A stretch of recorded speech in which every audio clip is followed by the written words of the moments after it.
Livinaka, Talafalava, Malalei, and Kia ora, family. Today we've got a special guest with us who's a financial planner. He's well known amongst the Fijian community in terms of his accolades and his achievements in not only personally but in a sense of career. We want to welcome John Ravatali to the show today, and I guess he'll elaborate on himself and what he does. Yeah. Yes. Welcome.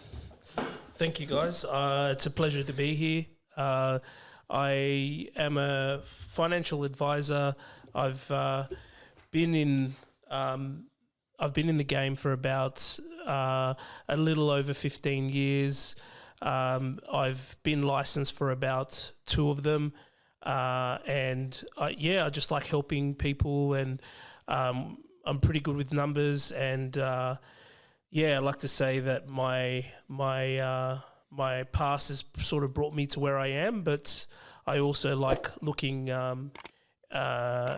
forward to what's in store for me in the next 5 to 10 years. Nice. Thank you. Man, good to see you. Thanks, mate. Looking dashing. Yeah, just whip this out. Joe's got a fashion collection. That's nice. Wardrobe. I know, I love it. Right, before we keep going, where did it all start? I like to say that I set out when I was a kid. It was my dream to be a financial advisor, but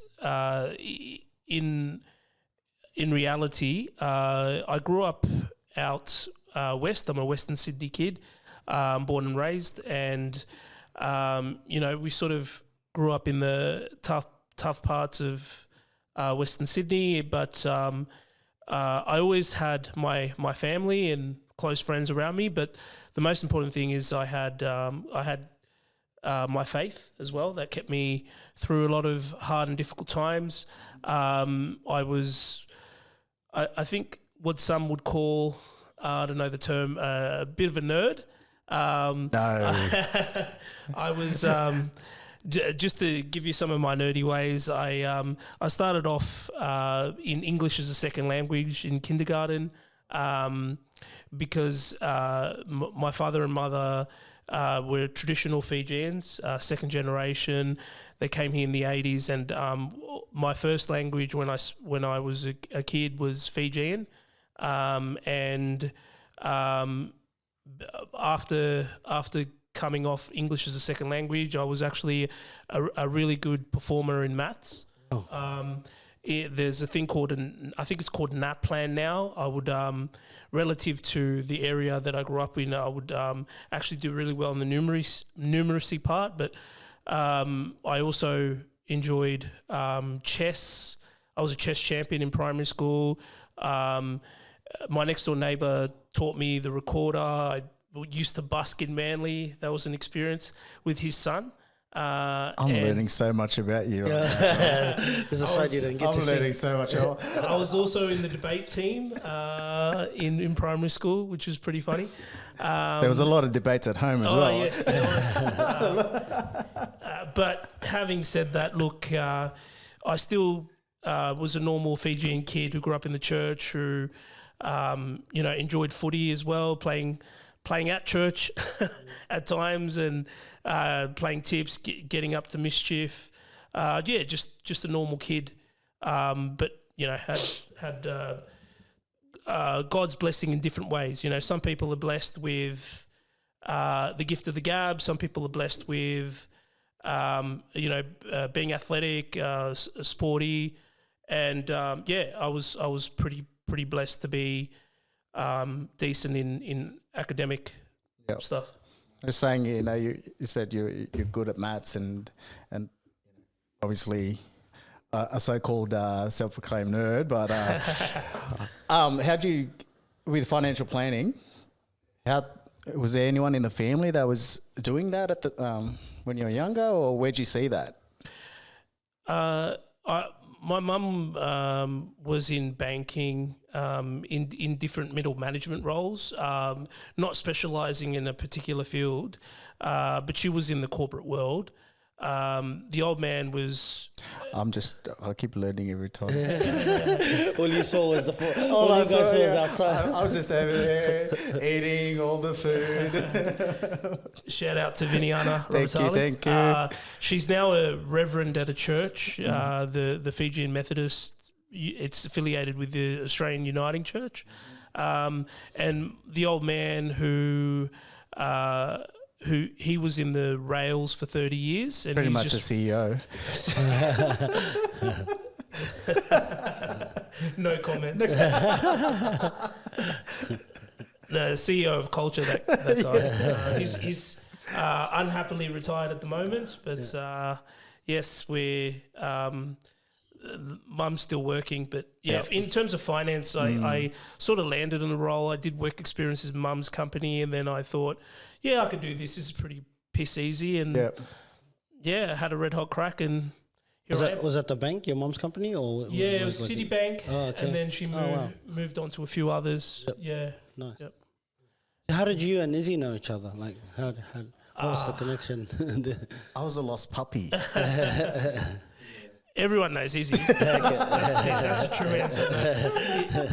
Izzy and I, we grew up in the church, Parramatta. Shout out to Parramatta Fijian Church. But yeah, we grew up in the church, and I think it was a coincidence when we moved over here from Fiji when I was 9. Yeah, pretty much. I think your mum and dad were always there from the start. So that's how we've known them since '96. Sure. So and it's no coincidence that they also grew up in the area that we were close to. And we'd spend a lot of different. Were there many Fijians there at that time? Like, so was it in the early 90s? No, 2000s, early 90s or 2000s? Not as many, because you knew all the Fijians that grew up in Mount Druitt or Blacktown, Mount Druitt area. You sort of knew who was who. Who was who? Yeah. And you know who the guys of Canterbury in a city. Yes. All the Campsie, all the Cabletown guys. Wasn't many back like early 2000, 96, 2000s. Pacific Islanders in general, would you see there was many? a lot. Yeah. There was a lot. Yeah. Still, but not many Fijians. because We're coming. We're coming, guys. Fast forward to 2024, and it's a different story. They're everywhere.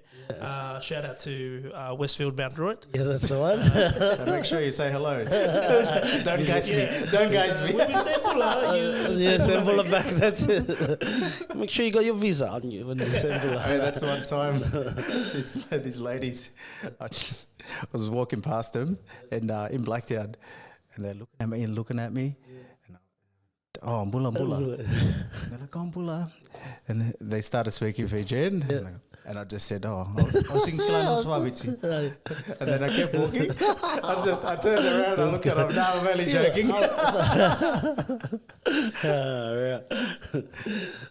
That's easy, the clan for you. For sure. So you spoke a little bit about what made you become just that gift that I guess you had in academia, and you felt like did you go to uni? So did you study at uni? Yes, I went to University of Technology, Sydney, so UTS. And I had to do so as part of the entry into getting a license. Yes. As you'd know, Joe, the profession, the industry of financial advice turned into a profession around 2018-19 when the Royal Commission happened, and it sort of meant that all financial advisors who didn't have a university degree had to leave and get one, and that was the opportunity I saw to try and attain one and become a financial advisor, because I foresaw the reduce in supply with the amount of advisors leaving the industry, and an aging population, the continuation of underinsurance in this great country of ours, and the intergenerational wealth transfer from the baby boomers to the next generation, who all hold their respective Sydney properties and passing on that wealth to the next generation. So I saw an opportunity to try and reduced supply and increased demand. Time to just for our general, like, so just for, maybe even my understanding and Izzy's, what is a financial planner? What does a financial planner do? That's a great question, Joe. A financial planner, they give advice on how to structure your financial affairs. Predominantly, it's revolves around superannuation and insurance, investment advice. But there are different sub areas and authorizations within the profession, like, for example, setting up self-managed super funds, which you know, limited borrowing recourse arrangements associated with borrowing inside your self-managed super fund, gearing as well within your investments. And another one that I do is aged care advice. So when people start to age and need to enter aged care permanently, as opposed to living independently, because they need full-time care. So structuring affairs just around aged care. So when we're talking about financial planning, so we look after areas of, so it's basically insurance, making sure they're well covered if something happens to them, right? Like life insurance, work insurance? Yeah, so life insurance. So what's life insurance? So life insurance is pretty much, it covers you for death and for terminal illness as well on some policies. So if you've been diagnosed as terminally ill and given 6 months or a couple of years to live, you can actually get the life insurance benefit. You can structure your life insurance inside super and claim some tax deductions, or structure it outside of super. But you're saying it's like you can't go get life insurance if you have been diagnosed with that illness, then go get it. Of course, yes. I think within life insurance, there's two components of insurance. I think it's life. Yeah. So if you die, then and your family gets the benefit. If you die, your family gets the death benefit. Yeah. But if you don't die, there's another insurance called terminal illness benefit. Yeah. So if you get cancer, or if you get and this is all through the same life insurance, is it? Through life insurance, there's two components of the life insurance. Yeah, is that right, John? Very close, but there's a sub-component that's linked to the life, usually with policies. It's called total and permanent disability, and it covers you for you being totally and permanently disabled under the law, and the law is usually the SIS Act, which is the law that governs superannuation. And you can claim on TPD, as an acronym TPD, if you meet the conditions to claim it under. So terminal illness is different, is it? Terminal illness is different to total and permanent disability. Oh, so it's a separate cover too. Oh, yes, okay. Yes. And again, TPD can be structured inside super or outside of super. Terminal permanent disability. Just also wanted to sort of give a general advice warning before any of I'll always put it up before. Awesome.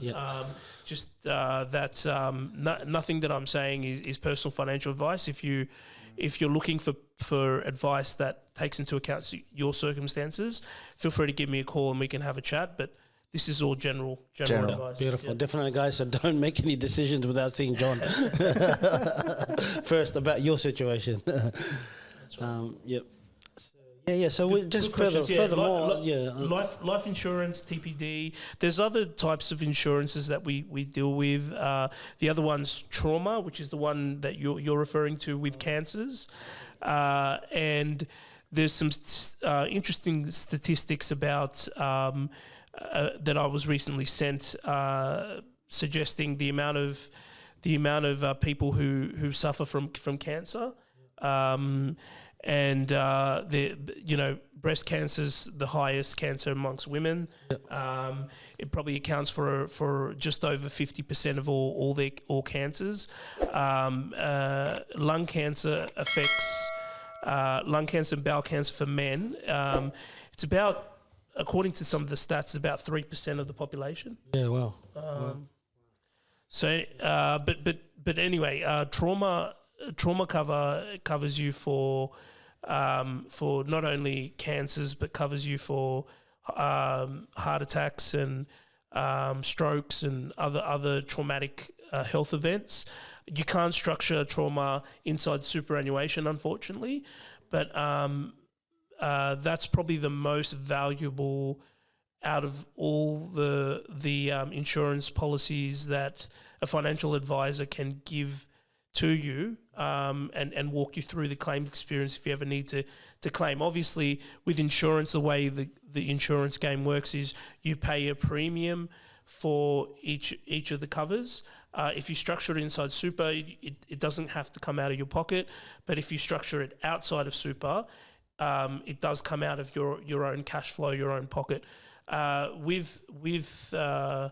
With trauma, you can attach it to your life, so it's not in addition to your life. And if you claim on trauma, for example, it reduces your life benefit in line with what you've claimed. So a lot of smart advisors, they structure policies and they take people's circumstances into consideration when giving the sums insured of how much they would advise. Someone like Joe, if I was to give him advice on trauma, I'd say, these are your debts, this is your income, this is what your family can survive on. For trauma, it'll, we could do multiple different strategies and discuss that in the trade-off discussions, based on the amount of premiums you can afford versus what you need. Yeah, what does the like how affordability in terms of premiums? What is that based on? Like when you do an assessment on a customer? It's based on cash flow, and we also give cash flow advice as well. But cash flows, we break up spending patterns between two things, and one's essential spending. So we go in and mark out all the items that are essential spending, like health insurance, your utility bills, your food. But then the other items within spending is discretionary. So discretionary, the term discretionary means it's up to you whether you want to spend that. Like, do you really... Like disposable income, yeah. Do you really need a Mercedes when you can drive a Toyota? That's something like... Essential is you need a car. But the trade-off discussions you have with the client is, do you need a BMW, a Range Rover, or can you settle for a Hyundai? It gets you from A to B. I'm not saying there's a right or wrong about people spending, but we just like to break up the patterns, the spending between essential and discretionary. And as soon as we know what the essential is, we know what they need to live off, and the rest is discretionary, which we're still able to cater into our plans. I'll have to rewatch this again. Yeah. No, there's a fair bit of content, bro. Yeah. I know for John, it's like, it's basic 100%. stuff. Oh, I'm like picking it up, but then I'm putting it down. I'm going to place it over here. I'm going to rewatch it to then go through it again. I think I'm speaking Fijian and others can't speak Fijian. No, that's all right. That's good. Bro, how does your Fijian background influence the way you help people? Fijian background. Well, I guess you're just the upbringing. Yeah, I guess it's just I think in the Fijian community, how it's helped me is being able to speak to people. I think one thing that resonates with me in the Fijian community is a Bible verse, Philippians 4:13. I can do all things in Christ who strengthens me. But what that means is you can have a red hot crack in whatever profession you undertake. And I don't have any preconceived ideas about dealing with clients, whether they're big or small, whether they have, $10 in the bank or 10 million in the bank.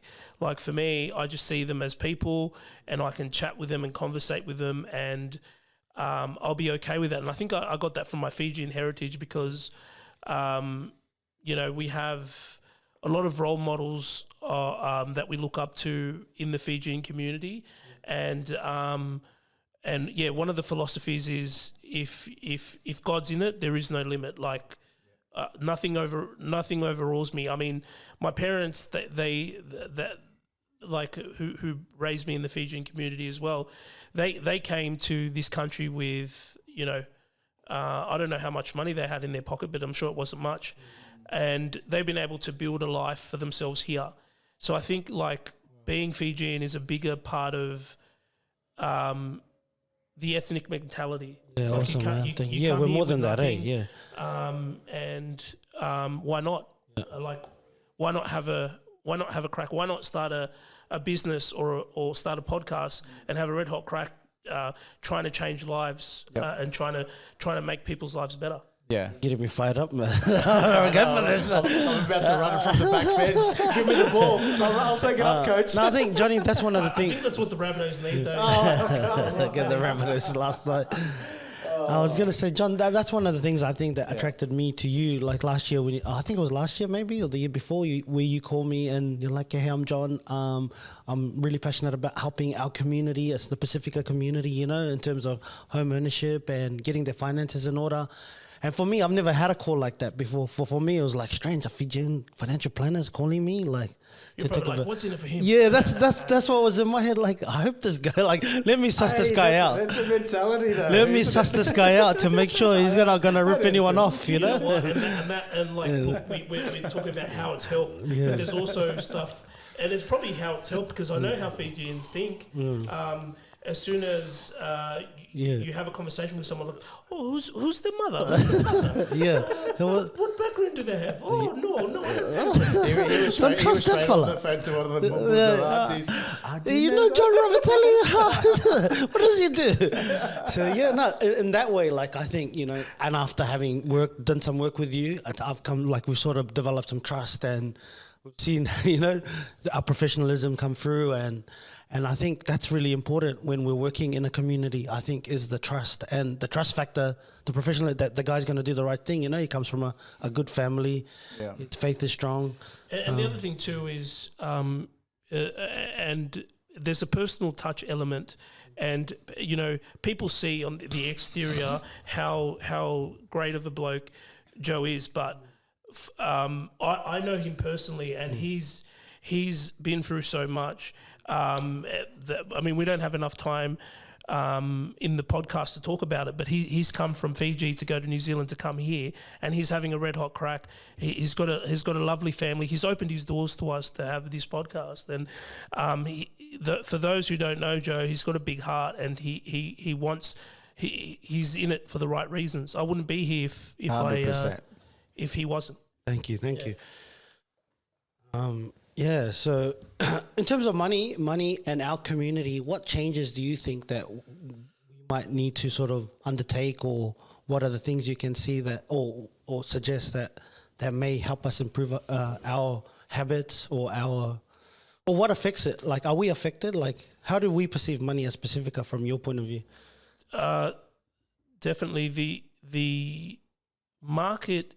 Let's start off locally, right? Let's start off locally, if you don't mind. We'll start off in Sydney. So my parents bought the house in Western Sydney for under $100,000. That was back in '96 before the Sydney Olympics, and it's now worth $800,000. Now, in the space of 30 years, it's grown from a $100,000 investment to about an $900,000 investment.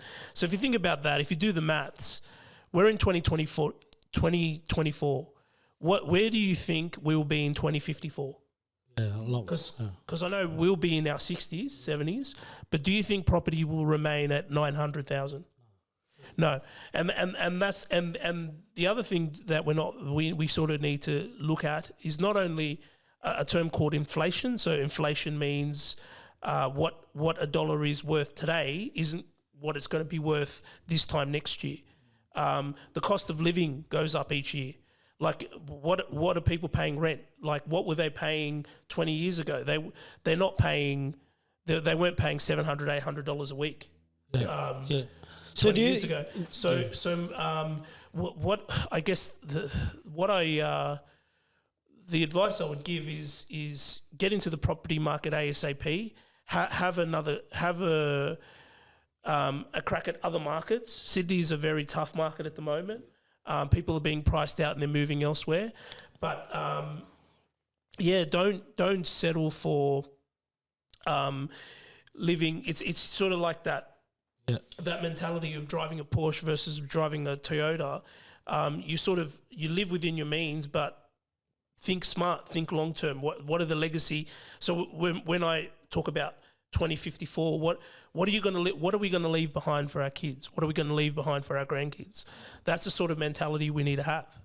Yeah, I think we resonate, like us as Pacific people, right? We resonate towards family more, right? So family, why the reasons we need to build a bit of financial security is for our children, right? For our future generations. But do you think, like, do other races see that, or as family as being important, or are they like more financially driven in terms of lifestyle and, you know, cars and money? Like, I was just trying to figure out, like, because you're in your industry, you deal a lot with different demographics of people. Like, but the Pacifica, how do we view money? Like, from your perspective, like, are we too casual about money? Are we not good managers of money, or is that just part of who we are, like traditionally? Or I think we have the mentality of that. With if I just bring another analogy into the conversation, you talk about childcare, and it's sort of like the village raises the child. It's never, and so when then we also we have we have a system in the village where there's a chief. And then there's different role players. People just play their role within the grand scheme of the village. But there's always a mentality in the back of the mind is that it'll be taken care of. It'll be taken care of. That's why there's a lot of last minute phone calls to the family. It's like we need to scrounge and put some money together for something that's just popped up when you can be thinking. So in a way, it's like it's not our fault to be like, not our fault really. Like, we're only 150 years into money. Like, we were only colonized, right?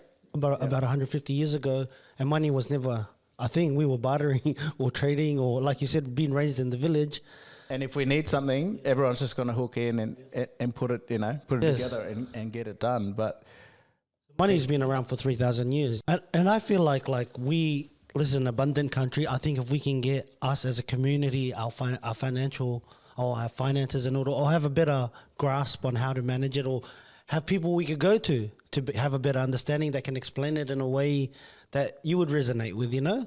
I feel like sometimes when a Westerner is speaking to someone from our background, there might be just communication in the delivery of how they're delivering those concepts. And I think it's also... with Fijians and with Pacific Islanders, language is obviously one form of communication and can also be a hindrance or a barrier, but there's also the cultural respect. Yes. Like, for example, I'll give you an example. We can't look at elders in the eye. Yes. I can't look at you. I'm looking at you in the eye because we're at the same level. Yes. But with Pacific Islanders, we can never look at elders in the eye. We sort of always have to look down because they're bigger than us. Yeah, a sign of respect. That's just how we. Yeah, which is interesting because I feel like in my experiences, I've been to clients' houses where we've had older generation and then you got the younger, but they've gotten into a financial situation, but I think they've just, because of the different cultures, and maybe they think that, you know, this white guy, he knows everything and he'll be able to help us, but sometimes not always in their best interest. I feel like when we go to fix the situation, it might have been just, I don't know, that's what I'm always like, maybe it wasn't communicated properly to them, you know, or they didn't want to ask questions because for them, the white man was, I'm not trying to be, but the white man was, you know, like they colonized us, I don't know. I reckon. I don't know what it is. I reckon it's that whole thing's like, I'm going to believe the first thing you tell me. Oh, the trusting. We're trusting people. Yeah. Yeah, like I'm going to come see you. Yeah. You're the accountant or you're the financial planner. Yes. But what you tell me first is what we're going to do, right? Because I'm trying to sort out my situation, and this is what you're telling me. Yes. But because of the lack of knowledge, we don't have the whole, like at least some picture of it to try to hit it from another angle. Yes. So and then we don't also have the confidence to then ask or keep questioning, right? Yeah. And then it goes with every industry. It could be finance. It could be like just even health. Like you as a sick person, or you've just come over from Fiji. One of the family members gotten sick, and you've taken them to the doctors. Right, and you're in hospital, and the doctor's telling you this, and that. But so you don't have enough like basic knowledge of the system and of what's actually happening with the illness to then question, is that what we need to do? I think that'll be a common thing in Fiji when they go to the hospitals and stuff. It's not even Fijians. It's throughout the Pacific Islands. It's throughout. That's right. Yeah. I'm not confident enough to ask, hey, can we try something else, or maybe we should try and do this. Just to prompt them, because they've got all the answers, yes, but if they're going to try just to fix you up and get you out the door as quick as they can, they will, because then at the end of the day, they'll just leave the hospital, go home, then something happens. Yeah. Right? So it's that, I think it's just the lack of knowledge and confidence, but then also out of respect, because that's just the way we are as a culture. It's like, I'm not going to question anything that the doctor or the pastor or anyone that's in a position of authority, I'm not going to question them. Like, it's okay to question because you need to. Yeah, and I want to get that across to like people listening to us, is that question your if the you guys giving you if you don't understand anything, advice. just ask. Like it doesn't matter. Yes. If they're saying a different word, then what does that mean? Yes. Like, ask me and John. Take us to task. Until we can. If we can't explain it to you in a way that you understand, then there's no point to sort of proceed with what we're telling you. I think, especially if you don't get it, because then it becomes an issue. You can trust us, but just that. I don't know, John. What do you? I think also. Fijians sort of grew up with the different roles in the village that people would undertake. So for example, we live in this country where you can't get someone to fix something for you without paying a cost to a professional. Yep. Yes. But in Fiji, you'd have carpenters, you'd have fishermen who'd go and grab food. Yep. The village, pretty much the village. But now you have to pay for that. So we need to sort of, in our mentality, get away from thinking that people are always going to take care of me. It's sort of like, okay, we pay a fee, so it's not our problem anymore. It's their problem, and we can move on to the next thing. Yep. You know what I mean? Because we live a busy life. Yes. We live a busy life, and you don't want to take time away from your kids, from your family. Work's already taken enough time away from you. You sort of pay professionals to take a problem away from you, so you're not investing in it. Do you see I guess he's his son, he's gonna help you for free. Like, John's a financial advisor. He'll do it for you. Please get in line. Guys, come get your advice. But so in terms of that mentality, right? Like to see value in things like this, that'll improve the overall well-being. How are we far? Is there still a big gap? I think just generally Fiji, Pacific Islanders aside, there is a big gap just in Australia alone. But with Pacific Islanders, there's even a bigger gap because we're second generation citizens. We haven't inherited money from our great grandfathers, great grandmothers, etc., etc. So we come here and we're already behind the game. Yes. We need to work doubly as hard, and that's what I'm talking about, ethnic mentality. Like, we come here with nothing. If we're to compete with everyone else, we need to catch up. We need to work doubly as hard to be in the game. Yeah. And it is what it is, but don't think, don't take that victim mentality. Yeah. Yes, victim mentality. Never take victim mentality. because the victory is not in being a victim. Ready to go, man. I'm fired up, bro. Hey, I'm gonna go get on. Cut out pass. We go work traffic control tonight, boys. Get the money. Hey, what are the I think the common mistakes that people make, and how should we avoid them? Cheap is always the best. Cheap is always the best. Listen to that, ladies. Gotta go into 5-star. Let's go to half star. Well, no. Cheap is not. In reverse as well. Like, if you don't think that the cheapest option is the best option. You know what I mean? Like, if it's a car. The other thing too is sort of the live for today mentality, and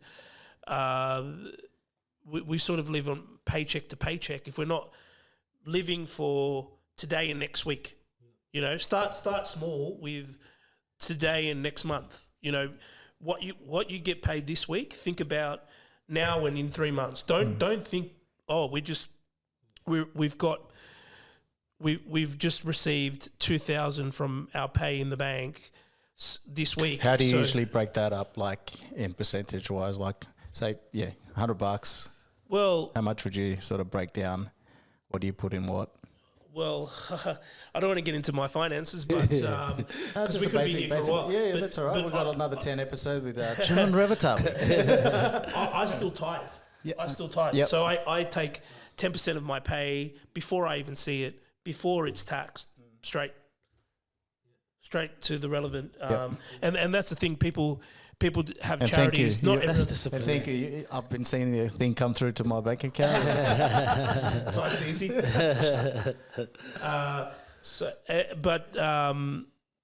Like if you can build your finances and put aside, if I can put aside tithing, surely you can use technology to direct debits into a savings account. Don't. I think we get into the habit of being in control of our finances by being let's move it to the savings manually. I need to control what I have in the bank. Let's take away that mentality and say direct debit straight away, so we don't even see it, so it's not even our problem, so we don't have to physically get involved. Direct debit into your savings. Yep. If you direct debit into your mortgage, if you direct debit into your loans, et cetera, you can do it to a savings account. Is budgeting still big, Johnny? Is budgeting? No. Do people really use budgeting? Does it work? Budgeting? Does a budget work? Does a budget work? Yeah, sorry, I thought you meant in financial advice. I budget. Yeah, but do people like? I feel like anyone I see, they don't really use, like, no one really has a budget these days. I don't know. Does it? I'll give you. So, the average age of my clients about 60. Yeah. Okay. And when you retire and you have nothing else coming in, like you're not working, yes, but you don't know how much you spend or how much because when you were spending whilst you were employed is different to when you're spending in retirement. So I think some people, I'm not saying, I would actually say 20% people retiring at 60. Oh, I've got a client. I'm not going to shout out to anyone, but I've got a client now who's in their 40s. They want to retire at their 50s. They've got a property portfolio of about $5 million. They want to double that in the next 10 years, and then they'll retire. Like retirement, when it comes to superannuation, is the law, 60, 65, whatever it is. But some people have ambitions to not want to work in their 50s, 60s, and that's okay. We can manage that into the plan. If they have a big enough property portfolio, bank accounts, if they have inheritances coming in from their parents-in-laws. Yep. There's this concept of people wanting to retire early. Every young person wants to retire early, John. So give us like what it looks like to retire early. If you've got, like, how much capital or money do you need to retire with what sort of income? Just like an example. Say if you had $1 million in the bank, how much income would it provide you a year if it was invested? Like if you had invested it for them? Say like I'll be safe and say after all fees, taxes, etc., maybe 5% return. So it really depends on what you live off, but I'd say probably 5 million for 100,000 a year.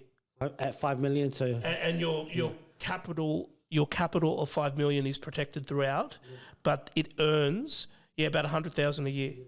So I'd say 5 million. So guys, if you all you Pacific Islanders out there, if you want to retire comfortably, you need about not comfortably, but just say if you want 100 grand, you need 5 million as a capital amount, to invest. Yeah, 5 million. I'd say 5 million is a sweet spot where you can protect your capital, earn money off interest and capital gains, income, and if 100,000 is all you lived off, you're debt free.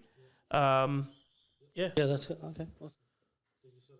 Does that make sense? Is he like? It does make sense. Yeah, having that amount, in the bank. That could be through property, could be through cash, could be through super. Is it or how?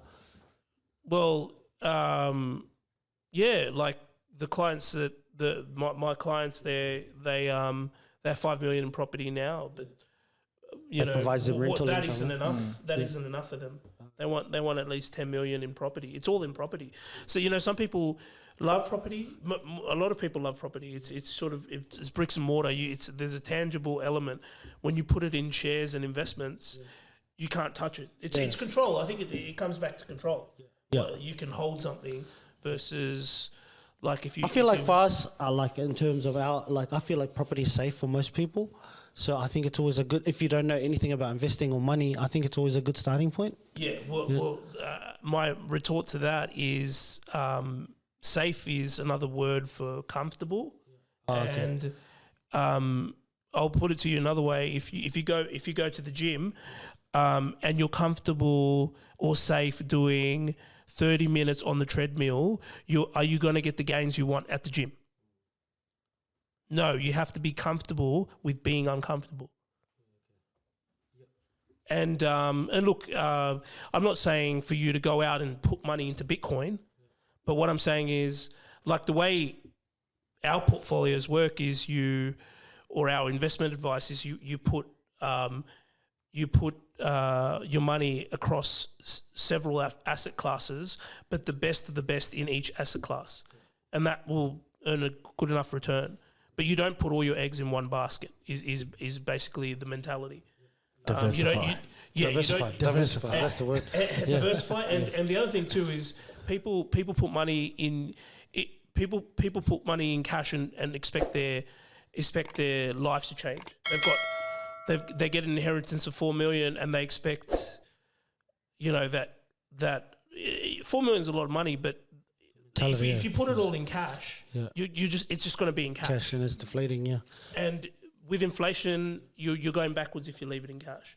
You're best to diversify and turn up the risk a bit, but putting it into property, that's almost like putting it into cash, because it's just another asset class. Cash is an asset class. You got to diversify. Yeah. Property is an asset class. There's other asset classes out there that you can capitalize or take advantage of. I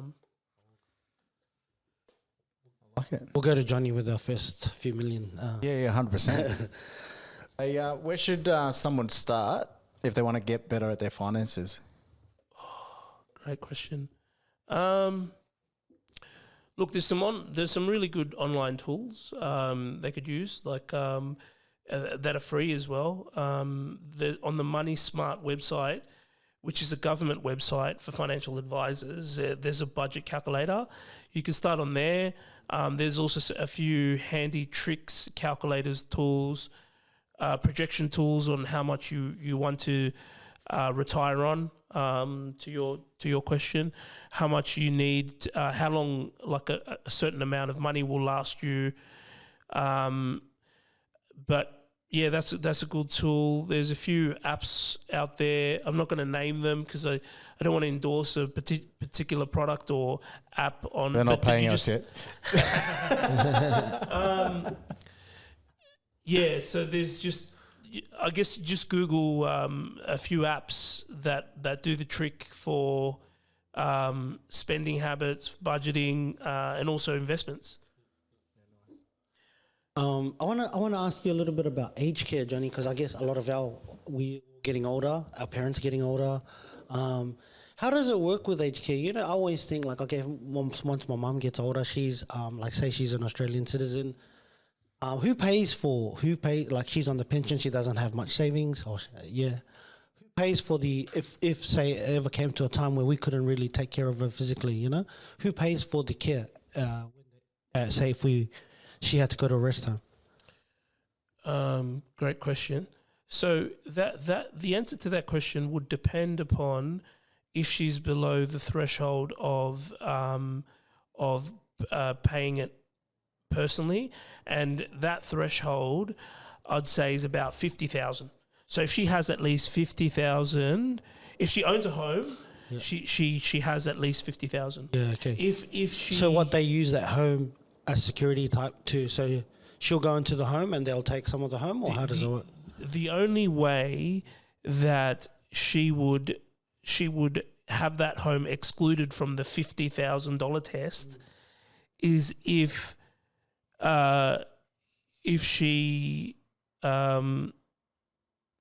has a protected person who lives in the home.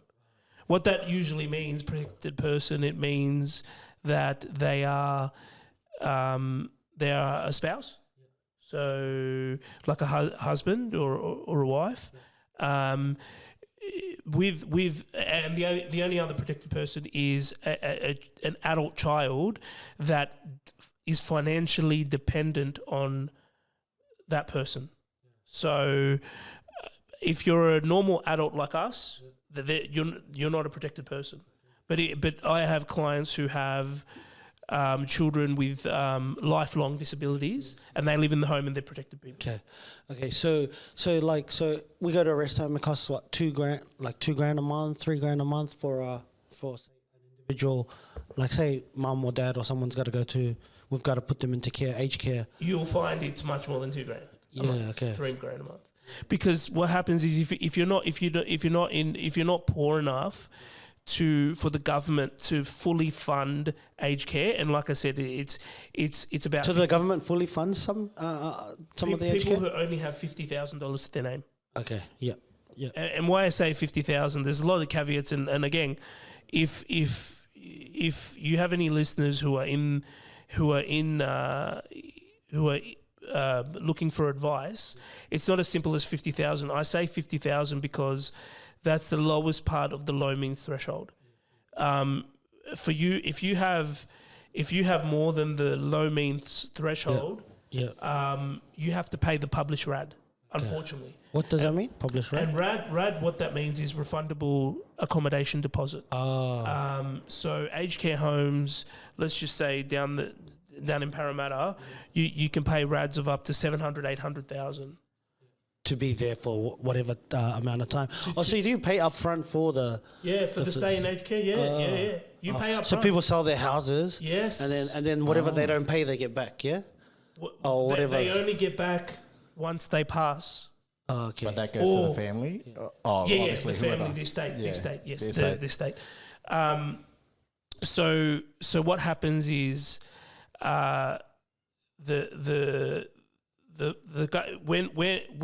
the government it's called an ACAT assessment, when the ACAT assessment will come back as either a published RAD determination or a low means concessional placement. And the low means... What's a RAD again? A RAD is a refundable accommodation deposit. Yep. And it's an upfront payment, sort of like a bond. Yeah, okay. Think of it as a bond. Yep. But the bonds are like 750, 1 million. In Sydney, it's like regular retail is like $1 million. Yeah. But the good thing about the refundable... And it depends on which home care you go to? Yeah. Aged care? Depends, yeah. Because you can choose aged care homes with shared bathrooms. You can pick aged care homes with shared rooms. But if you want your family member to stay somewhere where they have their own bathroom and they have their own, it's not a shared room. It's its own room. You're going to have to pay for it. Oh. Man, that gives me the EBGBs. Like, Yeah. no, It's something we have to think about, obviously, but because I you mean, don't. like living here. Yeah. Because in Viti, Yeah. we'll go to the village, or Yeah. someone will take care of you. Yeah. But here, it's like everyone's so far apart. Yeah. But then sometimes, putting a grandma or grandpa into a nursing home, it's. Yeah. I've never I think we were talking about this with Mark last week. Like, Yeah. if we can have these kind of community discussions, and Yeah. we might be able to get to a stage one day where we can have a village or a Pasifika village. I've always told the missus that it's like if the parents get older, I don't feel comfortable putting them in a home. I'm like, It's our let's culture, get a yeah. bigger house. They can live somewhere in the house. You know what I mean? I guess the care, you just don't feel. I don't feel comfortable doing that, and I wouldn't. Like even if mum and dad was still around, like someone's got to live with them. I think I've heard people like say this, but when it comes to the situation and the amount of care that's required, if you can't afford it, you got to change the. You got to do everything. They're pretty much like a kid, so it's like something. But it would be nice. Like it would be nice to get ourselves in a position to do that, and we should be able to do that. Yeah. Yeah, the alarming thing about aged care and the statistics is people are living longer. Yes. Like when I do projections for clients, it's up until age 89 if you're a man, or if you're a woman, age 90. People, but we're going to live to hundreds from what they're saying. By the time we're in our 60s, it'll be we got 40 100. years. It'll be 100. Living to 100 is normal. So people are living longer, but they're not physically better or mentally better. No. There's people in aged care homes with dementia, but they're physically It's sad going into some nursing homes and they're sort of just sitting there like vegetables. It's like, No, I think that's why my mum drinks a lot. She's worked over 40 years in the aged care facility, and I think she's gained some trauma from that over the years. Yeah, you see some things, horrific stuff in there, but yeah, but I mean, it's definitely a conversation. I enjoy having not enjoy because I'm getting people at their most vulnerable, but I can make a meaningful Positive impact Yeah. at one of the most hardest times of a client's life is 100%. decision of putting my mum or my dad into aged care. Well, that was funny what we were talking about, like Izzy was last week. We were talking about a little bit about aged care. When like imagine having a Pacific Island type of aged care facility, and the old fella tries to play out for you're just saying about how we would know how to relate to them and to calm them down or to ease them if they're like if you're from that community, you just know how to approach it. Because other times, mate, what happened down in Canberra, where the lady's got a butter knife and the cop comes in and like, that's right. Relax, man. Yeah. You just know. I think when you can, like, you've grown up with that, you can relate to it. Yes. And it just because there's a little bit of a deeper care and love, but understanding. It's hard, man. It's hard. Like, it's a hard gig to even work in and to deal with. That's awesome, Johnny. I think you're doing a great, man. And I think, for our community. Thank you for your service. Yeah. Yeah, thank you. And aged care is definitely an area, I think, because we're going to get old. We're 100%. second generation here in Australia, and we've never probably had really thought about this stuff because we've been focused on surviving. For the first generation was just to put food on the table, get a job, get your skills to school. A conversation around it, Yeah, so putting the first bricks down. Yeah, and you're probably one of the leaders for our community, I think. 100%. Appreciate that. If there's any other aged care Pacific Islanders, come forward, please. My parents, and Izzy probably knows this, as he was our church used to go sing hymns at aged care homes. Oh, wow. And funny story is my parents would always come back and it would be the same conversation. If you ever put me in the aged care home, I will disown you. I think every Pacific Islander parents send me back to the village. For me, even thinking about it, it's like, oh man, it's sort of, it's a touchy topic. It's a sensitive I don't topic. think I could. But we need to plan around it, and that's what we're trying to get at. It's very, very important that we start having the conversations now and start planning. And if you need to see someone about the rules, the regulations, 100%. how it works, I think this is your guy. From what I've so financial planning, pretty much how people get their finances in order, and you look in the areas of superannuation, insurance, retirement planning. So retirement planning, what does retirement planning involve? What does that mean, retirement? Retirement planning means if you're age 55 and you have plans to retire at 65, 70, whatever you plan on retiring, is do you have enough in superannuation and investments outside of superannuation to last for your entire lifetime? What exactly do you feel you'll need to live off playing golf and doing other things in retirement that you enjoy, spending time with your grandkids, going on holidays, etc.? Retirement planning, when you're in your 50s, 55s and you own a business, there's talk of succession planning. Like, are you going to sell off the business? Are you going to bring an apprentice to come in and then take over the business and sell the business off to them? Like, these are the conversations you have in retirement planning. It's not just, oh, how much do you have in super? You live off this.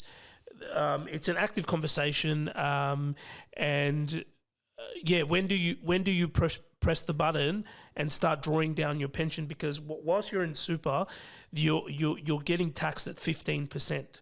But when you turn on, when you flick the switch to move it to pension, all of the investments are nil tax. So there's clients that I have with self-managed super funds, they don't pay any tax because they're drawing down on their super. They're drawing down, but they own a property in their super. So effectively, it's just planning out based on the client's circumstances what retirement looks like for them, what they need to live off, if they need the Centrelink age pension, or when does the pension kick in, or are they too wealthy for the pension in perpetuity? There's a lot of different angles that come into retirement planning, but I hope that answers your question. I guess, on that note, John. And we're going to have another conversation, though. I think we've only scratched the surface today. Yeah, we haven't even delved into. There's so much to unpack here, So, pleasure, guys. Anytime. Our resident financial planner. Guys, John Ravatali from Findex. Bro, Thank you. How can people get in touch with you? I'm sure you'll send. Put a link below. Link below. Click on the link below. Yeah. Izzy and Joe have my details. So. Sure. Yeah. Thank you so much. Appreciate you. Thank you, my man. Oh, no.